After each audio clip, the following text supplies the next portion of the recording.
बहुत समय पहले एक खूबसूरत राज्य में राजकुमारी सुल्ताना रहती थी। वह न केवल अपनी सुंदरता के लिए बल्कि अपनी सज्जनता, दयालुता और बुद्धिमत्ता के लिए भी जानी जाती थीं। उनके पिता राजा उनसे बहुत प्यार करते थे और हमेशा चाहते थे कि वह एक महान शासक बने। एक दिन शहजादी सुल्ताना शिकार के लिए जंगल में गई, लेकिन रास्ता भटककर गहरे जंगल में चली गई। शाम हो गई थी और वह डर रही थी कि महल में वापस कैसे जाए। हसन, जो पास में लकड़ी काट रहा था, ने राजकुमारी की आवाज सुनी। वह तुरंत मदद के लिए दौड़ा और राजकुमारी को आश्वस्त किया कि वह उसे घर पहुंचा देगा।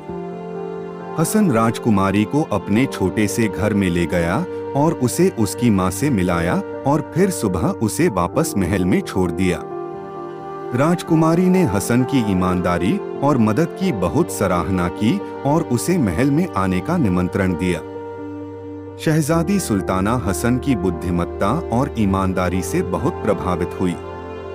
समय के साथ दोनों की दोस्ती बढ़ती गई और फिर वह दोस्ती प्यार में बदल गई। राजकुमारी ने अपने पिता से कहा कि वह हसन से शादी करना चाहती है।